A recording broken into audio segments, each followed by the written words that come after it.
اخبار کوتاه، دقیق و مهم روز سه شنبه.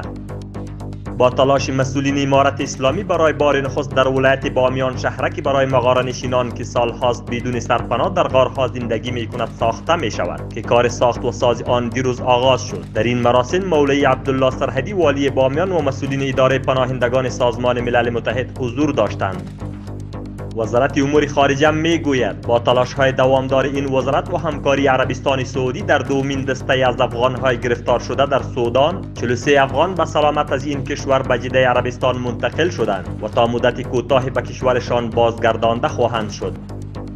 از طریق برنامه حمایت اجتماعی و معیشت افغانستان، پروژه‌های مختلف به ارزش 1 میلیارد و 750 میلیون افغانی در ولسوالی‌های علیشنگ و بادپخ لغمان به منظور توانمندی اقتصادی مردم تطبیق می‌شود. در این پروژه برای 20,000 خانواده زمینه کار مساعد خواهد شد.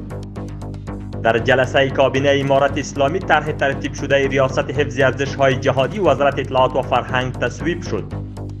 انجینر محمد رضا احمدی سازنده موتر میگوید کار ساخت موتر متوقف نشده است. از سوی امارت اسلامی خانه و مکان ویژه برای ساخت موتر و همچنان بودجه اپراتیوی برایم داده شده است. قبل از عید قربان موتر ساخته شده در ولایات به نمایش گذاشته خواهد شد.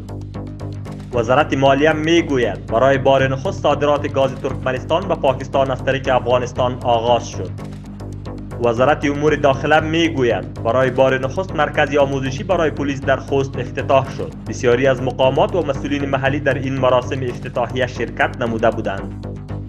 19 کودک دیگر که از بیماری قلبی رنج می‌بردند برای تداوی و عملیات در یک از شفاخانه‌های پایتخت کابل بستری شدند. هلال احمر افغانی در 9 ماه گذشته 979 کودک مبتلا به بیماری قلبی را برای تداوی و عملیات به شفاخانه‌های مختلف معرفی نموده است.